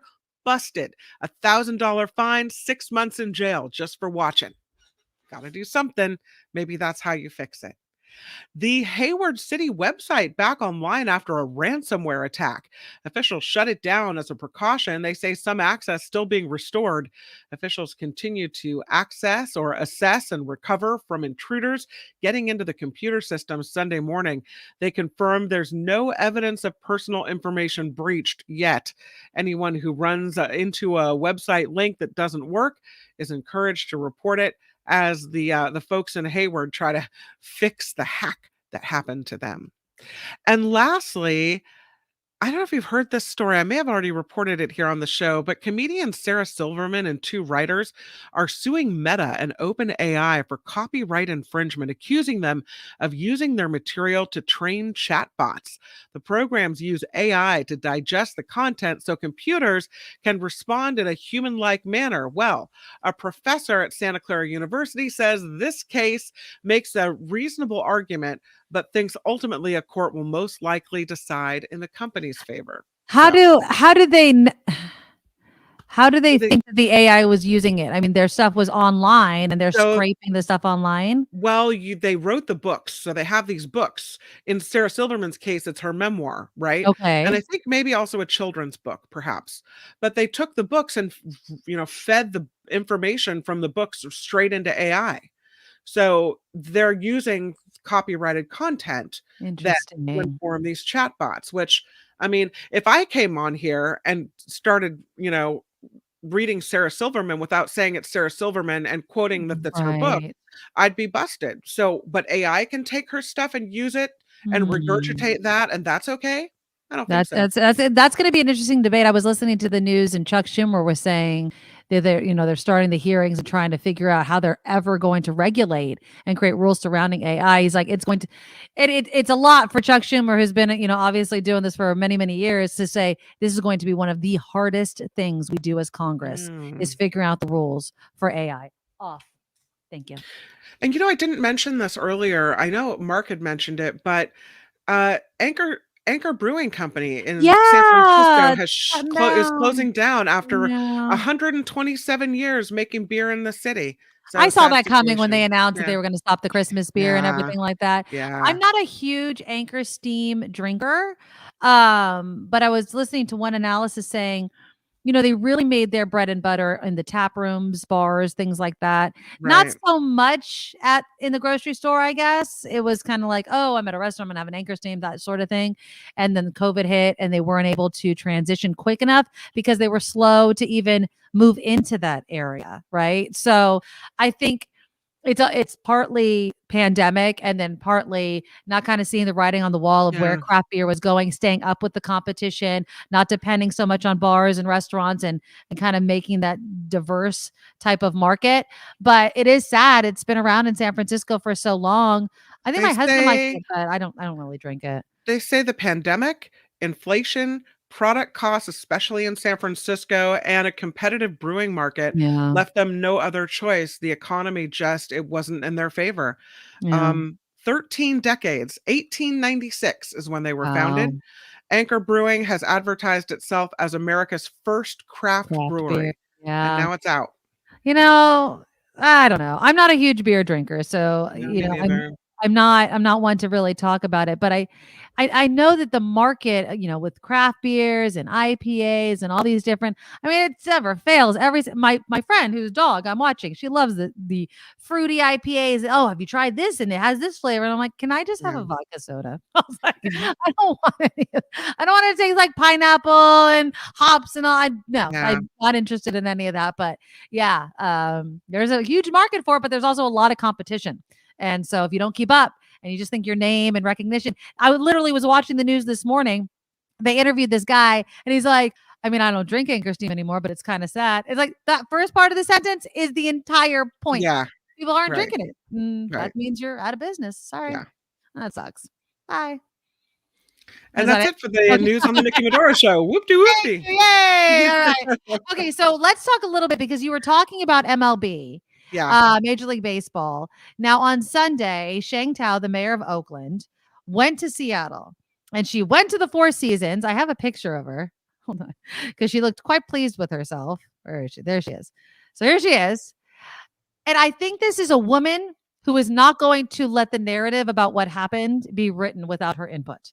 Right. Because they are trying to sell this as, well, Oakland was given so much time and never had a plan to build a ballpark at Howard Terminal or in Oakland or to replace the stadium, right? And that paperwork right there is what she left. 32 thick documents. She went into the A's private meeting room with the MLB commissioner. She cleared the air with their top officials. Manfred and Deputy Commissioner Dan Helm received a copy of the documents. The 30 others were for the MLB owners. Now, remember, all the other owners need to agree to this move or it's not happening. Mm-hmm. I would hope that there would be at least one or two. I don't know what the percentages of who have to approve it. It'd be nice if it was all of them, but I don't know. To make it move, because that's the point. Somebody could buy your team and basically run it into the ground because they don't want it in Oakland anymore. And that's what he did, and it sucks because he wasn't investing in players. He wasn't investing in upkeep on the stadium. He kept demanding, right? All of these things. And John Fisher is the one that's responsible for the A's moving to Oakland, not the fans, not the mayor, and not the city, in my opinion. I know some people would disagree, but I just feel like Shang Tao is not going to let it be written that they didn't have a plan. That paperwork looks like a plan to me. Calvin says MLB commissioner is deaf, dumb, and blind. Yeah. I mean, we interviewed former Oakland Mayor Libby Schaaf on the Nikki Medoro Show multiple times weekly. And you can't make the argument that Oakland didn't try, that Oakland didn't have a plan for a ballpark, that Oakland wasn't going to every agency that needed to approve it and really trying. Now, whether you are in favor of building a ballpark at that terminal or not is another question. But you can't say they didn't work it. Right. They didn't try. You can't say that they didn't try. And they did try. They did have a plan. I mean, how many EIR reports and what were we looking at if there was no plan? So no, I don't think that the A's are staying. I'm not saying that that's going to happen, but I do think that there's a story that's going to be written about the Oakland A's leaving the city and moving to Las Vegas. And I think that Shang Tao is smart to kind of make sure that there's a chapter written about John Fisher and what he did and what he did not do and what he ignored, as well as the MLB and the commissioner. You're ignoring everything we've put forth, but it sucks, and I'm sad for Oakland A's fans. It's tough. By the way, a bunch of Oakland A's fans went to the MLB All-Star game last night in Seattle and did this big protest, and you could hear them chanting, "Sell the team, sell the team." Yeah. But who's going to buy it? Who's going to buy it? Do we have a buyer? Is that the part of the story that we're missing? Is like, I don't know who the buyer is. Maybe you guys in the comments know. But you could sell the team. Somebody has to want the team where it is and then have to put up with what I will call a headache of building a stadium, right? Yeah. I mean, it's not like we're selling something easy peasy on a platter. There is a plan. It would be gorgeous if it actually happened. I am really actually pretty bummed that the Howard Terminal is not happening. I thought it was a great idea. I know it was controversial for some people, but I really think it would have revitalized Oakland in a way that it really, really needs. But Chris says the money would have been better spent buying crime-ridden housing in Oakland. I think, money can always go to different areas. That's why the plan that started with ex-mayor Libby Schaaf, former mayor Libby Schaaf, and now with Shang Tao included the affordable housing, right? They were making sure that the team was also on the hook for it. So I don't know how they're going to play in Las Vegas. I don't know what the kind of investments they're going to make over there, but they won't be the only game in town. Oakland loved you, A's, and I don't know about Las Vegas. We'll have to see. Then across the bay to San Francisco, District Attorney Brooke Jenkins is reflecting a bit on her first year in office. I want to play you a little bit of it.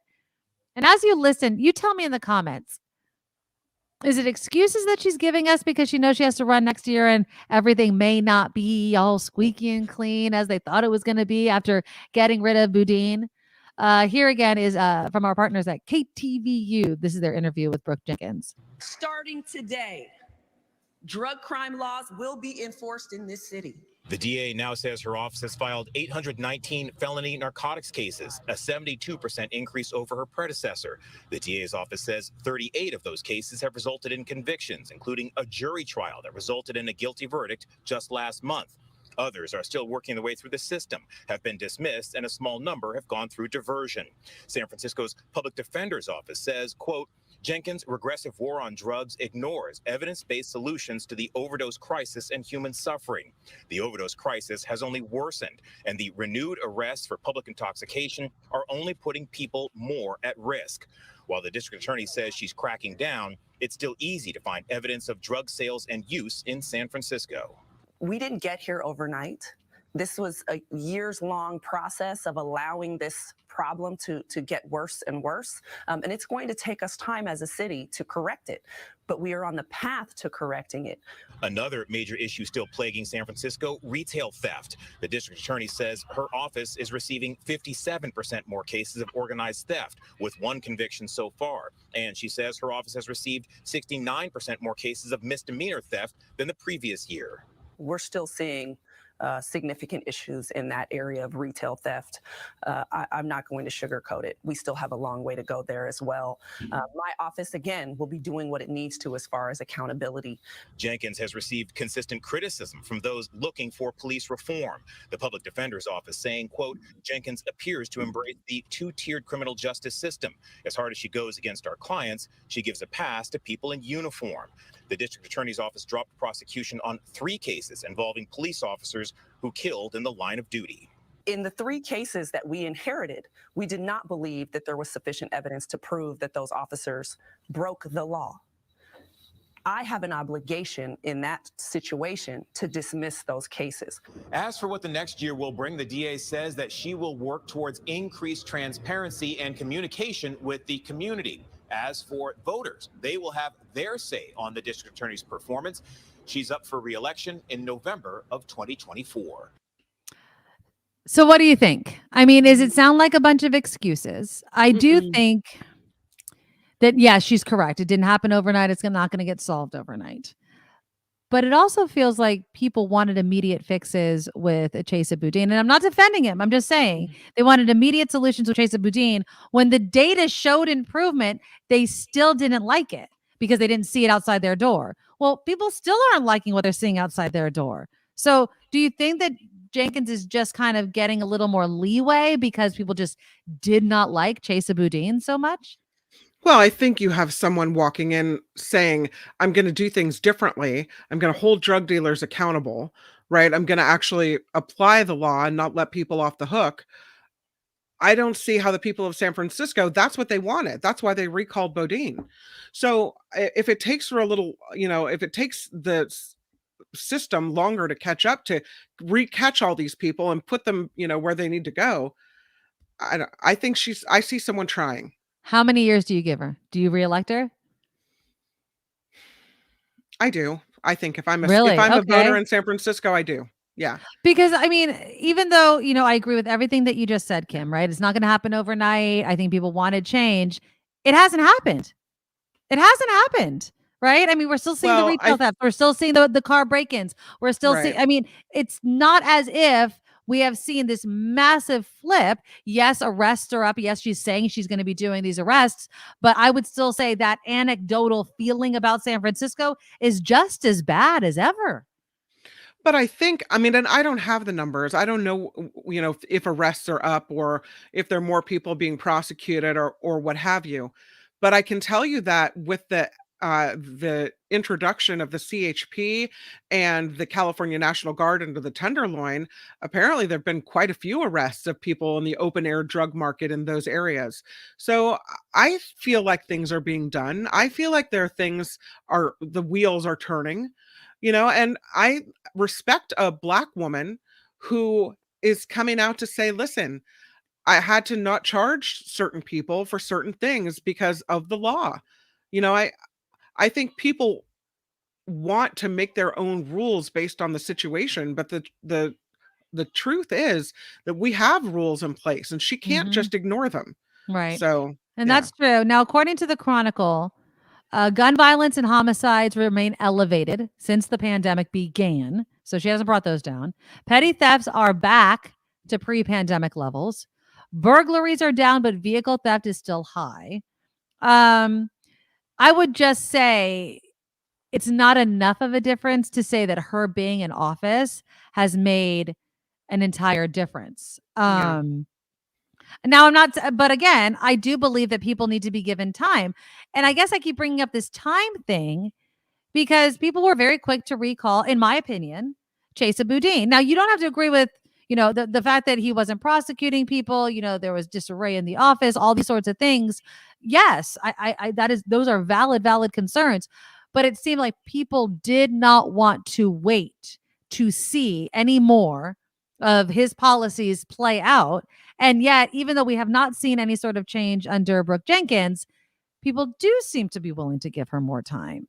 So I don't know. I mean, it just seems I want to see bigger change. And I don't know how you run on something, especially when you're running next year, when there hasn't been a dramatic change by any metric, I would say, whether it's emotional or actual data. But she's saying the right things. She's trying to do the right things, as far as it seems to me. She's trying to hold criminals accountable. She's trying to clean up the streets. Right. Now, whether you see the efforts, the fruits of her labor yet, I don't think so. But that's completely different than someone like a Chesa Boudin who, while, on paper, the social justice policies might look really great, what they meant for San Francisco, maybe not so great. And that's very similar with, I believe is it the Alameda County District Attorney, who there's a lot of pushback on her not filing charges that should be filed, letting people off, not prosecuting people appropriately, making deals. You had a deal made in the random freeway shootings. I don't know. That's somebody I don't reelect. I think David makes a very good point. Tone at the top is important. Saying the right things is at least a small step forward from Chesa Boudin. Exactly. The coming out and saying we are going to do X, Y, and Z, that, the open air drug market, we are cracking down on that. Sending a message to the criminals that, versus we're not going to prosecute car window break-ins, right? Because we have better things to do with our resources, is basically telling criminals, go ahead. Break into cars. So I think that's the best kind of point on this is Brooke Jenkins is much better projecting what she wants to see, that, the time for all this kind of stuff is hopefully over or ending, and we are going to start prosecuting people immediately or as quickly as possible, obviously. Now, at the same time, there's the open air drug markets. I would say that that's one of the biggest stigmas of San Francisco. And she said she's going to be cracking down, like you mentioned, CHP, National Guard being brought in to kind of help with that. But then just across the bay, you have Berkeley. Now, the Berkeley City Council last night took up the issue of whether or not they should deprioritize enforcement of laws around psychedelics. This would be for magic mushrooms and ayahuasca. I don't know if I'm pronouncing that right. Ayahuasca. Thank you. I think that's how you say it. Yeah. Thank you. Ayahuasca. And so, but not peyote. Okay. So I'm going to play a little bit and I'm going to start with Man on the Street. And you guys tell me, as one city on one side of the bay is trying to crack down on drugs and open air drug markets and people being high in public, another city not too far away is kind of saying, we need to decriminalize certain drugs. Obviously, marijuana is, and now we want to kind of include magic mushrooms. Do you think this is the right move and the right time to do this? I say go for it. Yeah, I don't see a problem with that. Oh, that'd be great. Mushrooms are pretty fun. be illegal. No one could be going to jail for just trying to have like a nice little time, expand their mind a little bit. The legislation only applies to herbal psychedelics, not synthetic drugs like LSD or MDMA. It also does not include peyote, a small hallucinogenic cactus. Some speakers at the meeting asked the city council to reconsider this, saying peyote is used in healing ceremonies. There's a lot of Native people here in California and the U.S. that need to still stay traditional. The legislation only covers personal use and possession. Gifting, selling, or administering hallucinogens would still be prohibited. This is to try and discourage the sale of psychedelics. So, what do you think? I mean, is now the time to ease the rules on these types of drugs? Now, I don't know how big of a problem magic mushrooms are for police, people being under the influence of magic mushrooms. To me, it doesn't seem like a drug that people would just want to take like heroin or fentanyl or something like that, but I wouldn't actually put it past some people to do something like that. I just urge a little bit of caution, because there is a drug problem in this country, not just California, not just the Bay Area, in this country. The reason why the cartels, create these drugs and manufacture these drugs and move them up to the United States is because people take them. It's because we want them. If we didn't want them, it would not have a market here. So obviously people want to use these drugs, highly addictive drugs like, heroin, fentanyl, and what have you, obviously carry a higher risk of, reoffending and reusing and things like that. I don't know. I'm not a medical psychedelic professional.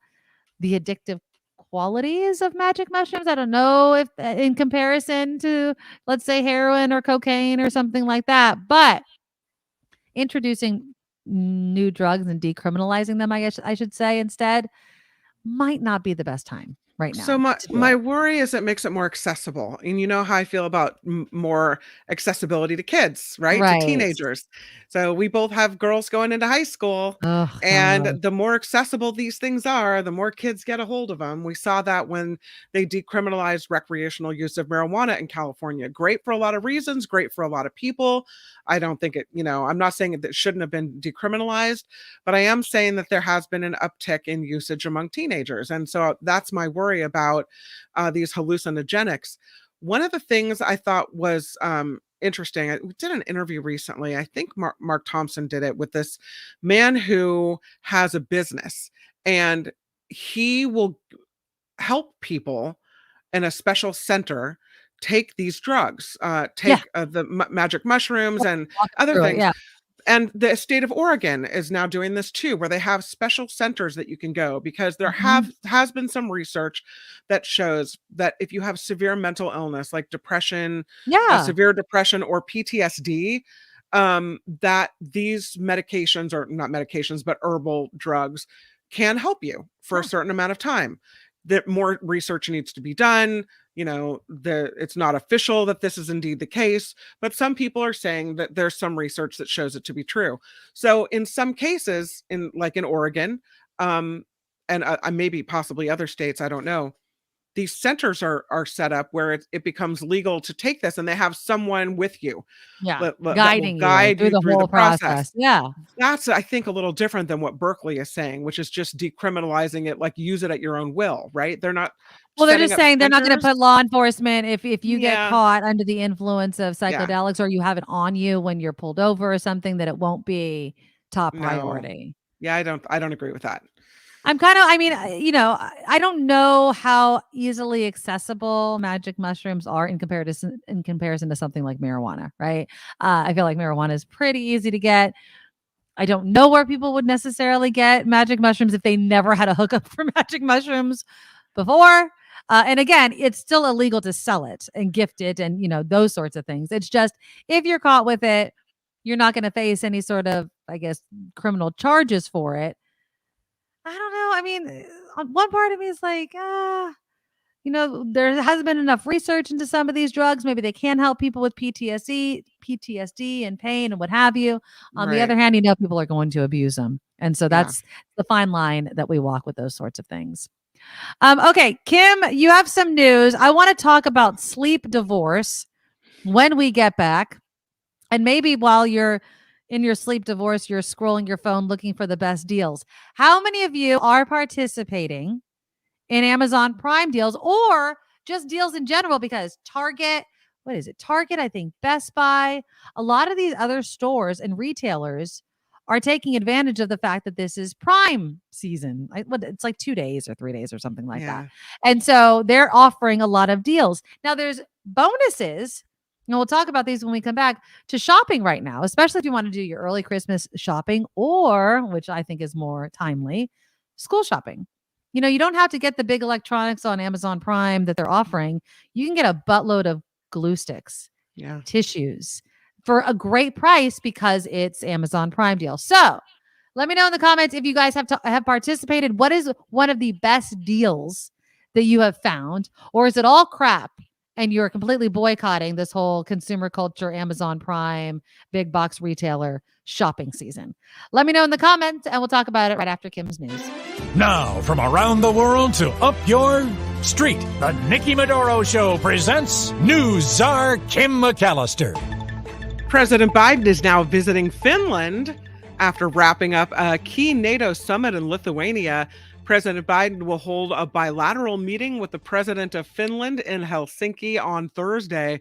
Finland officially became the 31st member of NATO in April, marking a major shift in the security landscape in northeastern Europe.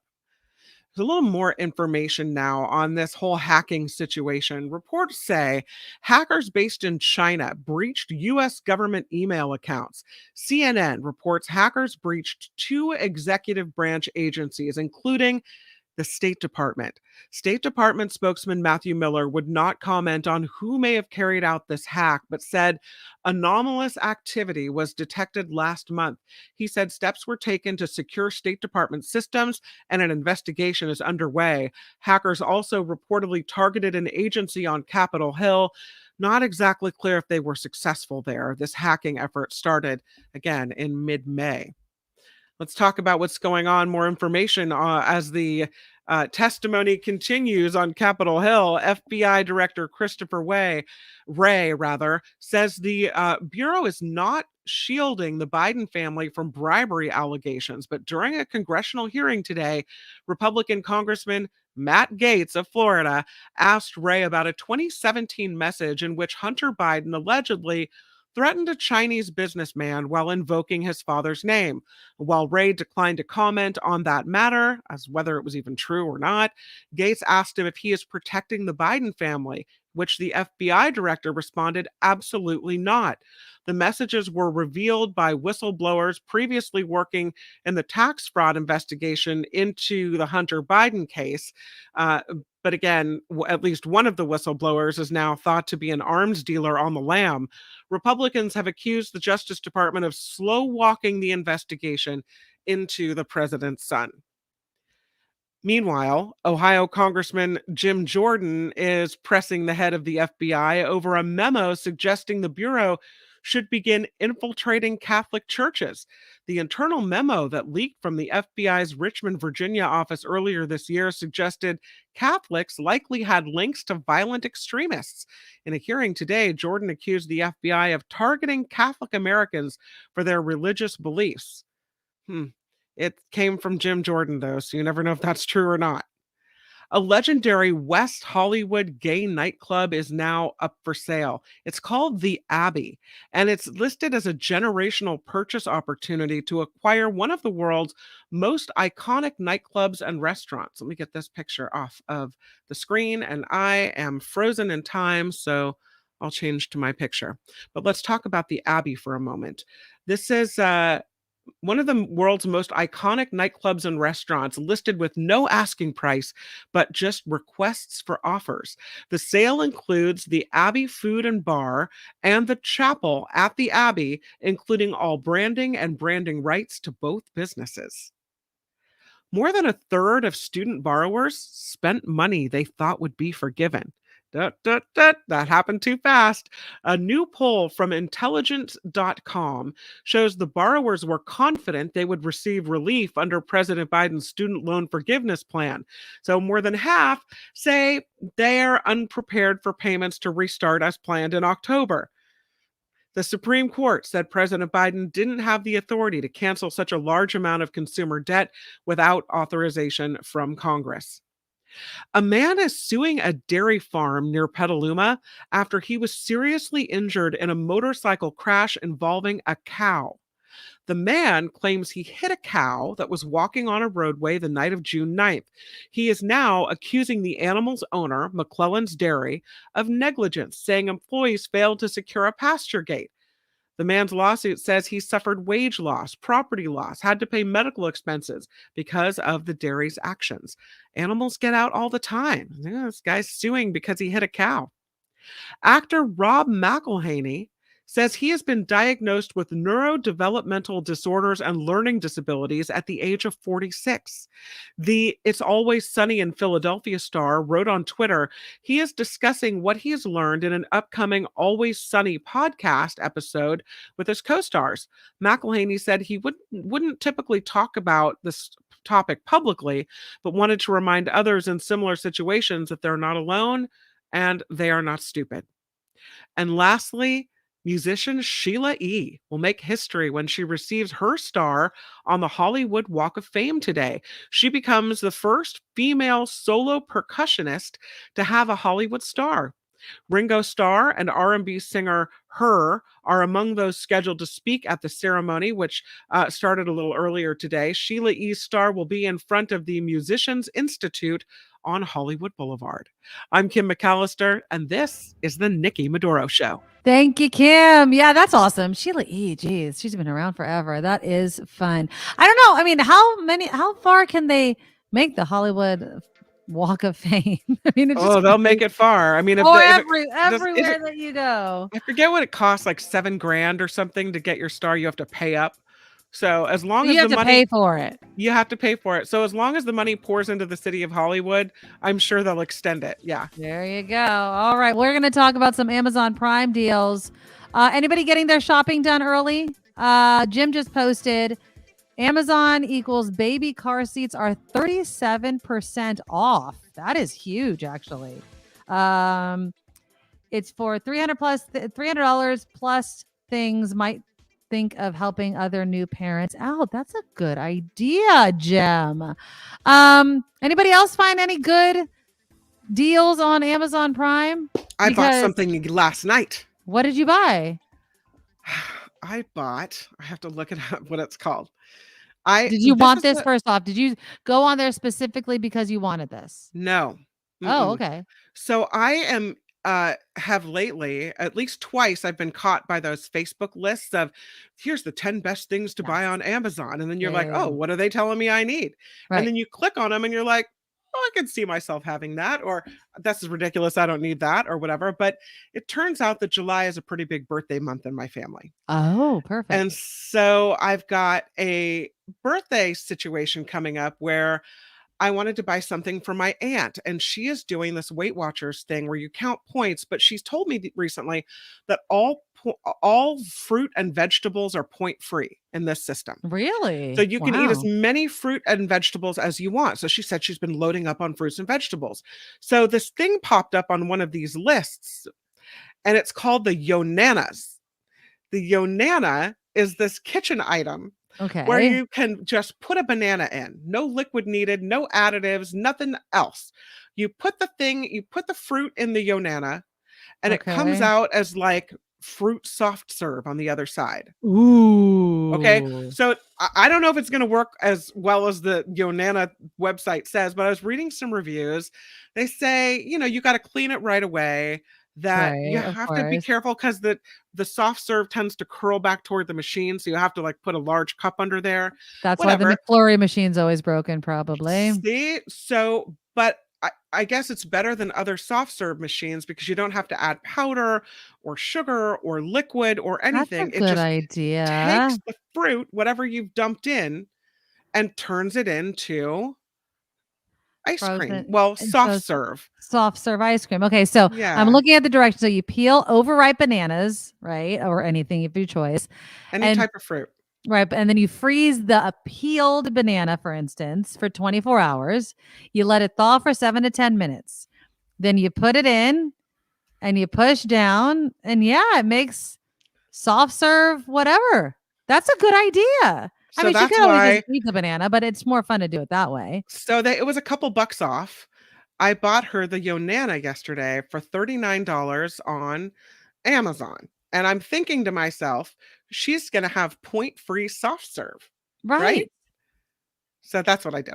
That's what I bought. I was like, is there that's absolutely correct. Yeah. So yeah, I'm looking on the Yonana site. It looks like you got the good deal. I mean, I don't know what the price was. Hold on. What's the normal price off their website? So you got the classic. You saved $10. Yeah, they said it was 21% off. I don't know. So It was on the usually $50. website, I yeah. paid $40. Yeah. So yeah, $49.99 is the price on the website. So there you go. You got a good You deal. don't have to add milk, so it's vegan, dairy-free, whatever. I love it. Yeah. I We'll haven't see. even Maybe. gone on the website. Oh, look, Lori likes it. Love Yonana. I put all kinds of fruit in there, make grape and cantaloupe sorbet with it. Use so much more of cantaloupe because I don't know. I don't know what the rest of that says. But yeah, so that's awesome. Okay. So there you go. Lori is a Yonana. I like that name. Yonana. The Yonana. Lori, if you have any good recipes that you use in your Yonana, email them to me. You can email me at kimmcallister@gmail.com. There 2 you M's, go. 2 C's, 2 L's. And I'll pass them on to my aunt and see if that she can use your Yonana knowledge. So There yeah. you go. Liz checked to see if items I needed were offered on Prime Day sale. Bought those items. No gifts, no bargain hunting. Yeah, the problem is you go on these websites and these articles that people spend a ton of time, curating. And I'll give it up to the blog writers and whoever Yeah. writes these articles. They do the work and they get the links and they get a bit of commission, I think, off Sure. if you use their link, which is fine. They put the work in. But then all of a sudden you're like, I do need a sack to hold this nonsense that I have on my desk or whatever. If you go there with a specific plan, it's smart. If you go there to get all your birthday, July birthday, or Christmas gifts, I think that's kind of smart. I mean, you probably have less competitions for the big ticket items, perhaps, than you would maybe at Christmas time because not everybody participates Right. in Prime. So yeah, we could. I haven't looked, but I have also not gone into many stores since we just got back from Hawaii, and I'm not trying to spend any more money. Yeah. But if I did, now's the time to buy. Now, another place that you can go to save money is Costco, but Costco needs to get it together. It is July. It is July. And this isn't Costco. Halloween at Costco already? Not only Halloween costumes. Apparently, they have a 12-piece Disney Halloween village at Costco right now. It's priced at $109 online, but they say if you buy it in store, it's only $99. I mean, there's just some things that you just need to wait for. Now, I don't mind Christmas shopping because it's prime time, but Halloween costumes, I don't even know what the hell I want to be for Halloween, let alone. And if you buy your kid's costume right now, they're not going to want to be it in Halloween when Halloween comes around. They're going to change their mind immediately. Ooh, hold on. We're getting some recipes. Karen says pineapple and mango would be great. Or just pineapple would be like a Dole pineapple whip. Yeah, totally. I mean, maybe they put something else in the Dole Whip to make the it Dole taste Whip is like more that. than just pineapple, but yeah. I don't know, but yeah. Good Yeah. ideas though. Love that. And Karen does find it interesting that they allow unlimited fruit because of the sugar. I would say the same thing because and I some celebrity enlightened me to this. When you count points like this or whatever, Mm-hmm. eating the banana might be 0 points, but juicing, if you juice the banana, is like a ton of points because what happens in the juicing process breaks down the sugars and you're able to ingest them in a different way in your body. So I would tell your aunt to be careful. Not saying she shouldn't use this because I'm sure but just the Yonana's already on its way. So here it comes. Yeah, exactly. But I kind of feel like there is a difference. Oh, and there's the Disney Village. I mean, I'm not a big Halloween decorator. For that? I don't think so. I mean, if you're a big Disney person, I guess. Yeah. Yeah. Harry's like, I'm surprised Costco hasn't put out Christmas. It's coming. That's might be $109? No, Yeah. thank you. I mean, it's Disney, though. Anything with the Disney logo on it. $109 for something that you put up for what? Maybe 30 days, and then you have to take it down and store it in your garage and find a place for it. Yeah. I mean, but it's definitely a deal that's happening right now. And then there's a bunch, if you have any teachers or if you're a teacher, if you have any teachers in your life, a ton of back to school deals for teachers. So let's see. Highlighters, this for me, Ziploc gallon bags. I don't know. I'm assuming you get a lot if you have to spend $15 on Prime, but it's usually like $23. Sanitizers, binders. I would just stock up on disinfecting wipes because I need those all the time anyway. Are we talking about Costco or Amazon Prime now? This is Amazon Prime now. These are just some of the deals you can find. I mean, I'm sure if you go to Costco, you can find some of this stuff, but I don't know if they always have school stuff in Costco year round. They might. Again, I don't really go into Costco that much. But what I am saying is now is the time to go into all of your favorite stores because if it's not Amazon Prime, it's trying to compete with Amazon Prime. Yeah, they have a special deal on the Hydro Flask. Up to 38% off Prime But Day how much deal. is it? Is it not a Stanley? Because the Stanleys are in now. Oh, is it the Stanley? Yeah, it's a Hydro Flask. Yeah, I don't care as long as it keeps my ice really cold for a very long time and doesn't sweat. Yeah. That's all.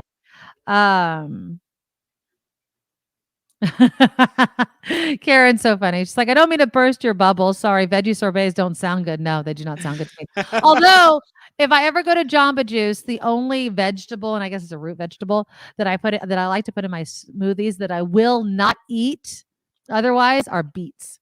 I don't eat beets. Oh, no beets. But I'll have them in smoothies with like apple and all these other flavors. I'll get my beet vitamins that way. Strawberry, mango, papaya, pineapple, peaches, bananas all contain sugar, but maybe supplement it with coconut water. I don't know. That's a little tip. Here's something I'm looking for myself. The nugget ice maker. Yeah, because my ice, I have a Samsung refrigerator, Okay. which anyone knows is now the subject of a massive lawsuit. Recall? People are suing because the refrigerator is so awful. The ice maker is the first thing to stop working. And then the little tubes, no matter how many times you get it fixed, leak. And so water leaks all along the inside of your refrigerator. So I just turned the ice maker off. There are drawers in the refrigerator that I don't even use, but I can't afford to really replace the refrigerator right now. So I have limited space in there. It's a mess, but I also have no ice. So I'm thinking about one of these tabletop or countertop ice machines. How much counter space do you have though? That looks not very big. much. I would have to clear everything. It's not very big. It's I don't think it's as big as it looks. So I don't know. But they say it's countertop. Well, but anything's countertop if you put it up there. The thing is, yeah, it's true. the thing is that you can't leave the ice in the ice maker. In that one? In all of them, these countertop ice makers, you have to take the ice out and put it in a bag and store it in your freezer because it's insulated. It's not a freezing mechanism. Well, then don't you still have in your freezer like the ice machine the ice holder, or just get one of those little ice bins things and you could just put that in your freezer. And then you'll always have chunky, crunchy ice. Maybe there's something to that. I'll have to investigate. That you should find one though that has an easy way of dispensing it instead of just that lid. Because if you have to dump it into a bag, that looks like it'd be kind of a pain in the ass. You have to get the little, the shovel, metal scoop and shove it into the bag. Yeah, and then you have to have room in your freezer for bags of ice. It looks like it makes a lot of ice though. I love 36 pieces per tray. Yeah. 36 pieces per tray, but they're the crunchy ice. It's like the nugget ice, right? It's like that big. I think so. I don't know. The I love ice, crunchy ice. they're showing me ice cubes, but I want the nugget. I think want the nugget ice. Hold on, yeah. Nugget. My dog's gonna think that I'm talking to him. Anyway, if anyone has any good ideas, if you have a little over the counter ice maker, let me know. So let me look. So I looked on Amazon and I just Googled nugget ice maker. Yeah, there's a lot of them that pop up. There's like a million. Yeah, this one. Some of them leak. Some of them. I want them to not be. I want to find the one for you that you could just keep it on your countertop plugged in. You can't do it. None of them do. No, none of them are. They are all insulated, but you can't freeze. They don't freeze the ice. You can't just leave the ice in there. So you make the ice and then you use it. And either you store what you don't use or you let it melt and dump it into the sink and then refill it. And the next time you want ice, it takes a couple minutes to make it. If it makes it quick, then I don't mind. If it takes a while, then I do mind because that's kind of a pain in the butt. We had a big debate yesterday. about because apparently all the new refrigerators that have ice makers suck. They suck. And so the thing is that you shouldn't get an ice maker on the refrigerator side of your thing. You should get it on the freezer side if you're going to get it. Then I'm like, okay, well, wouldn't that be where it always is? No, because a lot of people have the French doors with the refrigerator on top and the freezer on the bottom. Ah, I see. Right. Okay. And so if the ice maker is in your refrigerator section, then it's apparently more prone to have to be repaired. But if it's in the freezer section, anyway, whatever. So we had a big discussion about that you can get a commercial ice maker that'll go under your kitchen counter, but then you have to hook it up to the water line and everything. The water line, and you got to make a sink underneath it. And I'm like, well, there's my solution long term. Just get me a hotel style ice maker in my kitchen. And my husband's like, that is the most ridiculous thing I've ever heard. We're not doing that. So, well, what? Okay. Yeah. A lot of people are saying, why don't you just get the ice trays? Is that what you're doing right now? Like the $1 dollar store ice trays? Yeah, but it tastes funny in the ice trays, and it's a pain. Why does it taste funny? I don't know. You're just telling yourself it tastes funny in the plastic. I think so. Okay. Yeah, I don't want the ice trays. I mean, that's what I did for years. And the freezer's on the bottom, and so there's not really enough room for ice trays, and things get jostled around, and I don't know. Yeah, I mean, our fridge. I mean, we're in a rental, so it's the renter's, the owner's refrigerator, but our ice thing is on the ice side. Yeah. And I'm trying to remember our fridge that we bought for our old house. I feel like it was also on the freezer side door, but it might have been in the middle. I don't know. Oh, you and the plastic, Kimmy. Oh God, so many comments yesterday. I did go back and read all the comments that many of you left after our conversation. I got emails. People were thanking me. They're like, thank you for standing up for that. That was good. I'm not on the pro plastic side there, people. I just was admitting what I did. And I was shocked. Use Saran wrap. I told my sister, I called her yesterday specifically to say my friend Nikki put Saran wrap in the microwave. And she said, what? Are you kidding me? My entire life for 44 years, I have used Saran wrap on my food. I'm telling you, I'm alive still, and I don't have any health issues yet. If I end up having Saran wrap cause cancer, I will be suing. Just let me know. I'm looking for an expert. I'm looking for an expert to come on and tell you. There you go. I mean, I believe in hot areas. I'm not fighting you on. I would love to have an expert just explain. You know what? I would like someone from Saran Wrap to explain to me how I'm supposed to reheat my dinner and keep a 1-inch gap between my food and the Saran Wrap. Like, yeah. How the hell does that happen? They're like, well, you can put a piece of plastic on top of it. But okay, hold on. I want to do this real quickly because we're both happily married women. Would you ever have a sleep divorce from David, from your husband? A sleep divorce? No. I personally believe part of being married is sleeping in the same bed. There's a closeness that happens there, even if there's no hanky panky going on. You know, I mean, I want to push my. I got married to not sleep alone for the rest of my life, right? If my feet are cold, I want to warm them up on you. Like if there's, exactly. If I want to snuggle, which doesn't happen all the time, but sometimes, then I want you there to be the snuggler. So I think that's that's our time where we're just alone together. Right. So I wouldn't want to do that. But I know for a lot of people it works because you have someone snoring, you have someone moving around, you have things of this nature. So for some people, it's like that's a deal. It's the thing that saves the marriage. Yeah, I mean, okay, so ever since I started dating my husband 20-something years ago, he has snored. It's developed into a sleep apnea, but I have always slept with earplugs, and I also sleep with the Manta eye mask, which is the best, hands down, eye mask there ever is. It blocks out all light. Like, I don't care where I go. I could sleep in the middle of the beach and it is pitch dark with this eye mask on. I love it. And I sleep with that. And I'm a tosser and turner. I'm a very light sleeper. So that's what he has to deal with. Would I ever consider my own bedroom? I think I would just like my own room in general, like just to do it, but I would still want to sleep with my husband. Does that make sense? Like I want to Yeah. decorate the room and have like all, because we've never had a house that's had a gigantic master bedroom or Right. primary bedroom, whatever the hell you call it now. Yeah. I've never had one. We've never had a gigantic bedroom. And so it'd be nice to just kind of have our own space. But I like snuggles, Calvin, to answer your question. I am usually the big spoon in the Mhm. situation until for about 2 to 3 minutes, and then it's butt to butt. That's how I sleep. I can't Yeah. have somebody breathing in my face, and then it gets too hot to be like on top of somebody. Especially my husband, like he runs hot, so Yeah. I'm I'm a sleeper. Like I can sleep anywhere, anytime, no problem, day, night. Oh, I'm a It's light why I wasn't a sleeper. bad overnight worker, and I never minded working weird shifts because You I can can sleep anytime. I can just sleep, and when I sleep, it's deep sleep, but also snoring.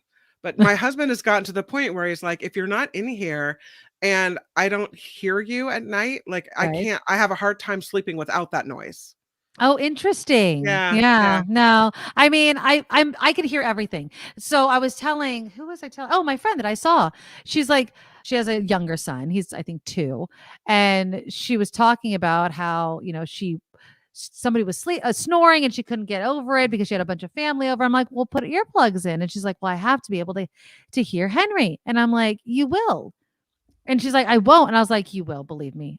There's no amount. I put earplugs in, and then sometimes like Yeah. my husband will be talking, and I'm in Charlie Brown's world, and I get, "Wah, wah, wah, wah," but I know you're saying something, and I'll Right. pull the earplug out and be like, "What?" And they'll be Yeah. like annoyed with me. But as Yeah. a mom, you'll hear your kid. I'm Yeah. sorry. I have heard my baby crying with earplugs, eye mask on in another room. What's Yeah, crazy is I'm a deep sleeper to the I'm not point a sleep. where like I can sleep through earthquakes, catastrophes, and whatever. But after I had babies, the minute I heard the cry, I Oh was yeah, up.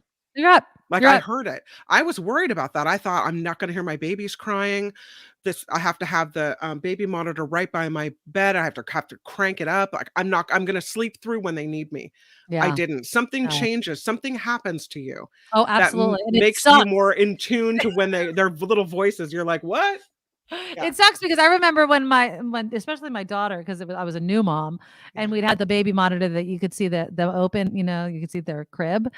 And I would open my eyes just a little bit, and I felt like she could see me, even though she couldn't. And I like closed my eyes real tight because I'm like, damn it, she's gonna know. But there's just a connection and I'm not saying dads don't have connections to their kids, but I feel like because especially obviously if you were pregnant with that child, Yeah. there's just that connection. And I told every new mom that wants to wear earplugs, believe me, you will hear, unless you have like a really sleep problem, you'll hear your kid. You'll definitely hear your kid, and you don't have to worry about that. Well, keep us posted, Kim, on your ice capades, on whether or not you find.